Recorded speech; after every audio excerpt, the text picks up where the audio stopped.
Perang terhadap narkotika dan peredaran obat keras ilegal kembali menunjukkan hasil.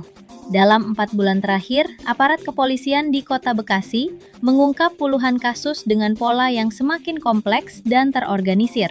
Polres Metro Bekasi Kota mencatat, sepanjang Januari hingga April 2026, sebanyak 80 kasus berhasil diungkap, 31 kasus narkotika, dan 49 kasus peredaran obat keras tanpa izin edar. Dari pengungkapan tersebut, polisi menetapkan 98 tersangka, mayoritas laki-laki, yang terlibat dalam berbagai peran, mulai dari pengedar hingga bagian dari jaringan distribusi. Barang bukti yang diamankan pun tidak sedikit, di antaranya ganja sekitar 45,8 kg, sabu hampir 1 kg, ekstasi puluhan butir, sinte ratusan gram, serta lebih dari 271.000 butir obat keras ilegal. Angka ini menunjukkan skala peredaran yang masif, sekaligus menjadi indikator seriusnya ancaman narkotika di wilayah perkotaan. Kapolres Metro Bekasi Kota, Kombes Pol Kusumo Wahyu Bintoro, menyatakan bahwa pengungkapan ini tidak hanya berdampak pada penegakan hukum, tetapi juga pada penyelamatan masyarakat. Berdasarkan estimasi, aparat berhasil menyelamatkan sekitar 62.000 jiwa dari potensi penyalahgunaan narkotika dan obat keras, dengan nilai barang bukti mencapai lebih dari 2,5 miliar rupiah. Menariknya pemirsa, aparat juga menemukan perubahan signifikan dalam modus operandi. Jika sebelumnya transaksi dilakukan secara langsung di toko atau warung, kini pelaku beralih ke sistem cash on delivery atau COD. Selamat siang menjelang sore, sahabat-sahabat media.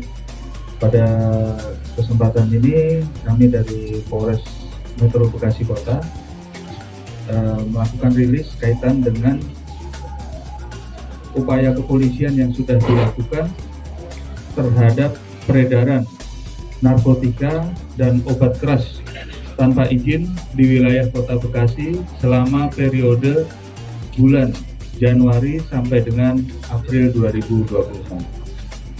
Secara keseluruhan, di sini kami sampaikan bahwasanya untuk kasus ada 80 kasus, di mana satu permasalahan tentang narkotika sebanyak 31 kasus, dan kemudian obat keras ataupun obat berbahaya sebanyak 49 kasus. Dari itu semua, kita sudah menetapkan tersangka sebanyak 98 orang. Terdiri dari 37 permasalahan tentang narkotika dan 61 orang permasalahan tentang obat keras ataupun obat berbahaya. Di sini memang wilayah sebagian besar ada di permasalahan tersebut ada di Bekasi Barat, Bekasi Timur, Pondok Gede, Jati Sampurna, dan juga di Bekasi Selatan. Kemudian untuk barang bukti yang berhasil kita amankan, ini antara lain ganja sebanyak 45.835,24 gram atau 45 kilo. Kemudian untuk sabu sebanyak 883,65 gram. Kemudian ekstasi 71 butir. Kemudian sinte ataupun tembakau gorila ini sebanyak 759,55 gram. Kemudian obat keras ataupun juga obat berbahaya ini sebanyak 271,68 butir. Nah, kemudian kalau kita kalkulasikan ini bahwasanya maka Polres Metro Bekasi Kota ini sudah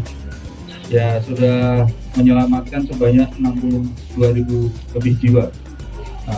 Kemudian juga estimasi seluruh barang bukti yang berhasil diamankan ini nilainya kurang lebih 2,58 2,571 miliar seperti itu. Bahwasanya memang untuk obat-obatan tersebut, obat berbahaya ini juga metodenya ini juga sudah berubah di lapangan. Kalau yang kemarin memang banyak warung-warung yang kita temui, kemudian toko-toko yang disewa, kemudian kita amankan ini barang-barang bukti itu di sana. Sekarang sudah berubah. Jadi sebagian besar sudah melalui metode COD, yaitu misalnya ini bisa mereka mendatangi kepada pelanggan ataupun yang mau beli barang, dan juga bisa juga kebalikannya. Bisa juga kemudian barang itu juga di drop di suatu tempat, kemudian dari customer ataupun pembelinya mengambil dari tempat tersebut. Seperti itu.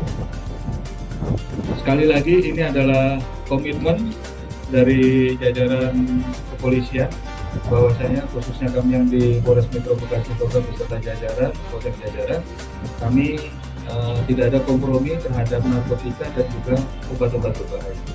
Kalau ada informasi silakan diinformasikan kepada kami, call center 110 ini juga sudah ready, sudah setia menunggu siapapun bila ada informasi silakan diinformasikan. Kemudian di sini untuk pasal yang dikenakan kalau misalnya narkotika ini ada di pasal 114 Undang-Undang Nomor 35 Tahun 2009. Ini ancaman hukumannya 20 tahun penjara, dan juga kalau misalnya obat-obat berbahaya ataupun ini ada Undang-Undang Nomor 17 tentang kesehatan.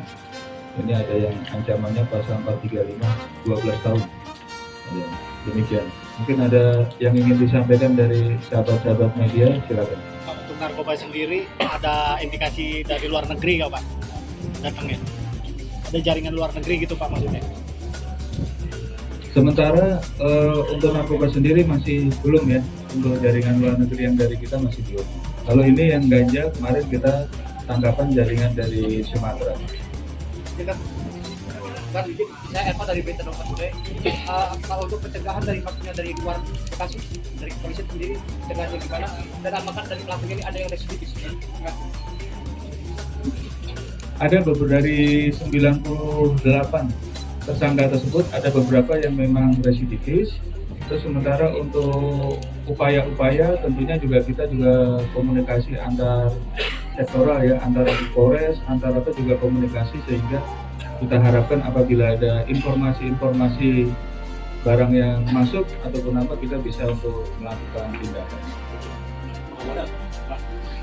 Kami dari media Indonesia ini mengetahui peredaran tentang obat tramadol THC. Ini apakah ada komunitas tertentu dalam peredaran obat di wilayah? Kalau disampaikan komunitas tertentu, tentu juga kita tidak bisa menyampaikan bahwasanya ini memang komunitas tertentu yang untuk ini, tentu tidak. Bahwasanya untuk peredaran ini karena memang obat berbahaya ini ataupun ini karena harganya ini cukup murah, sehingga banyak masyarakat ataupun juga yang tergoda untuk membelinya. Seperti itu. Secara medis obat ini atau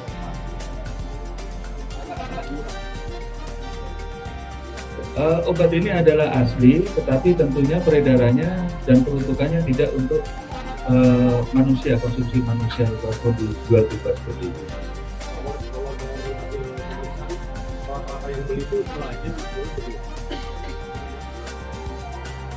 Yang beli memang dari berbagai kalangan, ada dari kalangan pelajar, terus kemudian putus sekolah juga ada, kemudian juga pasca pelajar juga ada juga.